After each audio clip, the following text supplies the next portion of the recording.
Leather, metal and wood. A trio existing in almost every bag.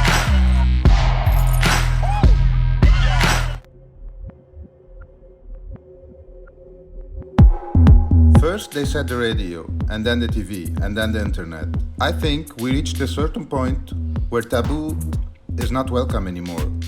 So the X-rated in my product comes naturally from deep inside.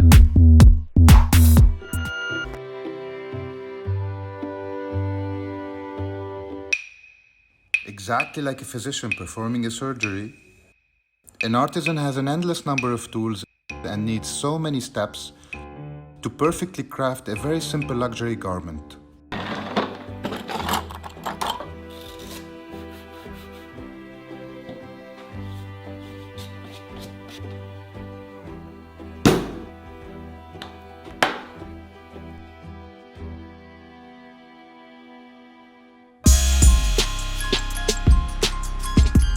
When I design, I always recycle because it gives me the opportunity to change the function and aesthetic of the recycled material itself.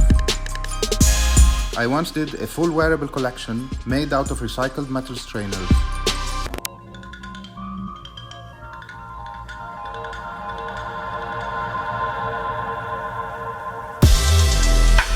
The Artisan 2.0 is the perfect mix between the handmade and the machine-made, meaning we cut by machine and you finish the garment by hand.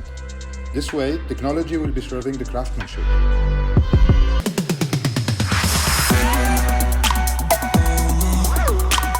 Me encanta la tortilla de patatas y café con leche, and at the same time, I love the Lebanese manouche with yogurt.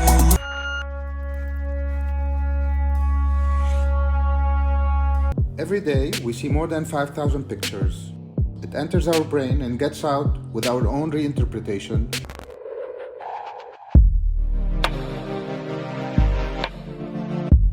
Frankly, I don't imagine my life without design.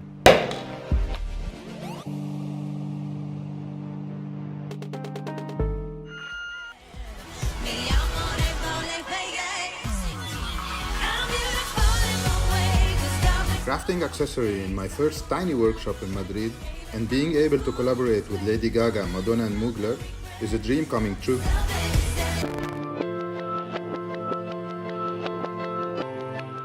My family are George, Georgette, Elie and Tony. Suddenly my cousin dies and they gave me his name, Assaad. Assaad Awad might look like a long name, but it is actually written with 4 letters on the keyboard.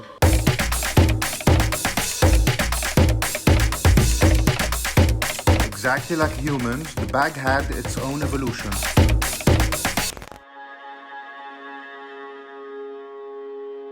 Because experience is everything, I would never reverse anything in my life.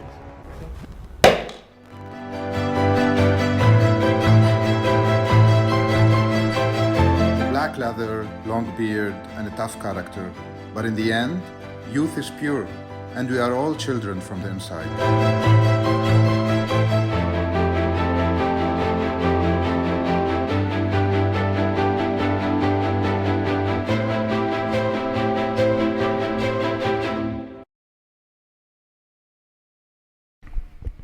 So in this presentation called Artisan 2.0, we're going to talk about the definition of an artisan, the past, the present, and the future of an artisan. The word artisan is a synonym for craftsman, originating from France and derived from the Latin word art. So it is the one who uses his art for the benefit of others. An artisan does not only design pieces of art to watch, to appreciate, or to take us to a specific concept or event that happened in his or her life. I mean, an art piece, a painting can talk about happiness, can talk about work, can talk about suffering, can talk about beauty. So it's not only talking about one thing. An artisan does pieces that will be, 1, will be beautiful to look at, 2, has a fantastic finishing, and 3, it has to, it's a garment that will be put to the test of time and the human usage. That's why it should be well crafted to, instead of losing value with time, it will gain beauty. because it gets older, it gains patina, and we get more attached to it. So let's imagine for a minute that an artisan is a painter. He will definitely not be Jackson Pollock, because Jackson Pollock's art is based on the abstract and on the by chance brushstroke, creating an equilibrium that is soothing for the eye. It's a beautiful work, but it's not like, it won't represent an artisan. Instead, it will be the realism of Caravaggio, learning so many techniques and doing so many trials and errors to reach the perfection in craftsmanship. And this is how I would see an artisan, because he tries so hard on one piece to master it. Being an artisan is being the master of your own craft, controlling the material, being able to accomplish breathtaking textures and attention to details. Doing so, we will not only craft a beautiful garment, we create a living garment. A garment we get attached to, we build a kind of relationship with. That's why craftsmanship is a long caring relation between the artisan and the crafted piece in the artisan's atelier. And then this relation goes to the crafted piece and the consumer who's going to use it. So it's like a double-sided relationship. When you create the object, and then when you give it to the consumer so he would enjoy it. The full concept of craftsmanship appears in the Middle Age, where every individual was making a perfectly handcrafted product to serve his or her community. Let's go back in time and imagine a village and the market structure it was built on. You would have the blacksmith, for example, working with metal. Nowadays, if we hear blacksmith, we would think of the following objects: a kitchen knife, a metal structure, metal furniture, etc. When in fact, a blacksmith artisan was one of the main columns of every civilization. Because this specific blacksmith would craft daggers, knife, shields, armors, to gear up a whole army and win wars, to exist and survive. Our civilization is built on artisan skills. So if we picture a workshop, we would notice that it has a vertical structure, like a vertical flow. The master of the craft is on top of it, which is the business owner. Nowadays, it's the creative director in a way. The journeyman, which are the workers that are not yet masters until they create their own masterpiece to prove their skills. Nowadays they're like the artisans working in a big company or in their own atelier. And they would be masters when they design the masterpiece, when they accomplish a masterpiece, then they would know that they have the full skills to start on their own. And then we have the apprentice, which is the youngest of the team. They're the interns nowadays. So even if it looks like a vertical structure, it is actually a horizontal one, because everyone is learning from everyone. So it flows. It's like a synergy between everyone. It creates a knowledge exchange on a daily basis. Exactly like puzzle pieces coming one next to the other. The job can never be done independently. Now, if you imagine a community as a building, every job would represent one column supporting and maintaining the sustainable society. One column would be for leather making, another for blacksmith, another for silk, another for textile, for glass blowing. And if we look at this map, we would notice that cities were built with streets for jewelers, street for textile, street for blacksmith, so it was like categorized. So if we look at the past, we would notice that artisans were the most important jobs, because of them, we are actually here. Today, anyone can live anywhere, crafting his passion and learning from a global guild. Advertising, selling their art to the whole planet. So anyone with passion can actually train until reaching the mastery and start producing, advertising it, and reaching a huge number of consumers. This way, more money is obtained, more investigation can be done, and the business can be sustained. Talking about the old perception of guilt, and now, the old perception of guilt is like a group of people working under the same roof, developing a very specific craftsmanship technique, learning from each other's. Fortunately, in 2021, guild is everywhere. It's in ebooks, in books, in YouTubes, in webinar. The information is literally everywhere and for free. So you only need passion and the calling to start crafting. So you only need to feel it, to feel that you want to start crafting. I think we are living in the best era of artisans. We have the choice to produce limited editions or mass production if we want to. In the past, they didn't have the luxury to do so. Everything was slow, almost machineless, and the market was very tiny. You would sell to your community and the neighborhood and the neighbor villages. I think that craftsmanship shifted from being a necessity, a survival kit, to a status kit seen as luxury nowadays. If we notice, all luxury brands were suddenly advertising craftsmanship, the savoir-faire, the métier d'art, because all the studies proved that as humans we are attracted to the handmade more than the machine-made. Major luxury brands took advantage of this message, vulgarizing it in a way, using and abusing the artisan image, taking advantage of it to sell more machine-made garments. I mean, we would see a fashion film with the artisan, the light coming from the window, the beautiful setup, I mean, a dream atelier, and then it would only be to market one specific product, and then the other 20 products would be machine-made. We feel free, but at the same time, we are stagnating a little bit. Why?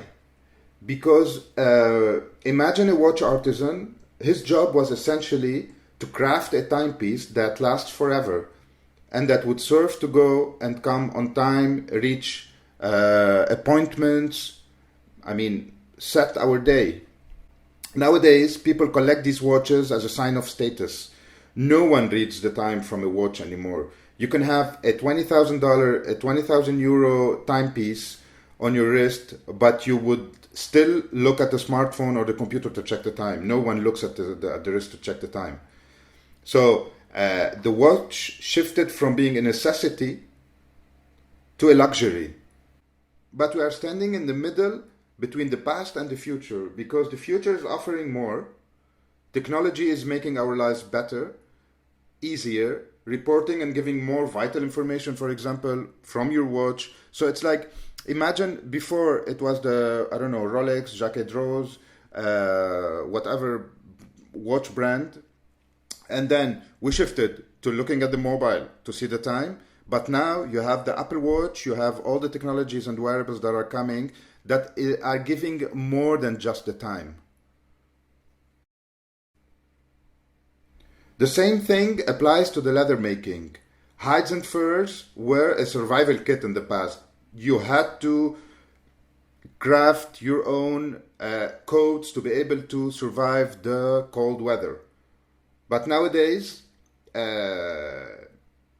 leather is perceived as luxury, of elegance at a very high cost. In the future, wearables will start being a necessity again. Not a luxury, but a necessity. It would cool off and warm up our bodies, giving our location, broadcasting our vitals information. Let's have another example. The utensils were perceived as objects to store liquids in the past. So you need to travel, you need to store your water in something. Nowadays, it's mere decoration. But a smart bottle gives us more. It's eco-friendly. We use less plastic by the fact of using it.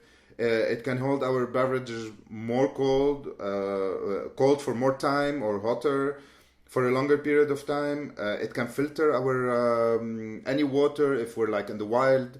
It can kill the bacteria with the UV light or with the filter. So it's giving more than just a container. So we are heading to a better future. For instance, I'm a creative director in advertising, and one day I felt this calling to become an artisan. And I started doing my 1 million trial and error. I went into YouTube, into ebooks, into books to read all the techniques I needed to read and investigate new materials. I started playing around with pieces I would never imagine I could control, and by trial and error, everything can be accomplished. And all that goes back to the information that is available online. I mean, all the information is available for anyone. So you just need the calling to be able to start. It's way easier now. Before we had one Leonardo da Vinci, now we have a million maker playing side by side with the artisan and designers, offering their like cutting edge technology to create new, quicker and precise garments with new compositions, properties, shapes, volume that was never available or possible in the past. For instance, with the technology, let's take, for example, designing patterns is easier, cutting leather is easier, textile. Technology facilitates the work of a maker. It saves time on the hard labor part and adding time for the production and the attention to details and the execution. Machine and advancement will never replace a human. Instead, it will make the workflow better. We are actually slaving the machine and technology to our benefits. Technology is helping us to achieve more, creating a better workflow. In the Stone Age, for instance, innovation was represented by this needle, because with this creation, they would sew and stitch the hides, the thick hides. Nowadays, Uniqlo has a 3D knitting machine. So they would prepare the file digitally, no more patterns, and with one click, the machine would 3D print the garment. In the leather industry, what was a breakthrough advancement in the past is considered highly toxic now, and we are talking about leather tanning. We have a beautiful eco-friendly project, which is called Gelatex in Worth Project, and it consists on taking advantage of the gelatin that we normally throw away, converting it into leather. Technology gave us the possibility to investigate and create shoes, for instance, with new materials like blood, milk, wood, stone, creating it in a sustainable way, and it's high-end sneakers, like the Nat 2 examples we are seeing here. All of this was possible with the high-end machinery, passion, design, and a know-how in footwear making. Here's a wedding dress from the 1870 and a 3D printed wood dress from Leandro Cano, which is like 70% PLA and 30% wood. It perfectly mimics the wood effect, and with the 3D printer we can achieve breathtaking, impossible, and never seen before shapes, actually. This is an amazing project I was mentoring this year. It consists on cutting shapes, designing it first, doing the trial and error, cutting it in plastic, in wood, and assembling it by hand. The end product is a fantastic articulated mesh that can be used in, 1 million way, from wall structure, from wall sculpture, to lighting, to fashion, to accessories, to interior design. All of this was possible not only because the machine did this precise cutting job, but also because the designer, Orsi Orban, had a futuristic visual thinking and spent so many hours mounting and dismantling pieces to reach the perfect formula. So it's the marriage of tech and handmade. And the last project we have is Minois, and it's a dream of every woman, because it's a bag that juices your mobile, it recharges your mobile, and when you open it, it gives you a proper light in the interior of the bag so you can have more visibility. And from the exterior, it's a superb crafted leather bag. So, once again, it is mixing the technology with the handmade. I would now present some of my pieces from my collection, and I will be talking about the parts that were machine made and the parts that were handmade. So, for instance, these Medusa bracelets had the base, I mean the big metal, made by hand, cut and bent by hand. And then the Medusa itself is inspired from a very old sketch for Ernst Haeckel. The sketch was transformed into a digital file, I mean sculpted digitally, and then 3D printed, and then molded, and then casted, and then hand shaped and assembled to form this final amazing piece. The following bag, for instance, has the three techniques. The inside pouch is a handcrafted and patterned pouch from Napa leather. And then the hard shell, the vaqueta leather, was laser cut and hand finished, hand painted. The chain itself is the old technique of mechanical machine made. So it's like three techniques in one.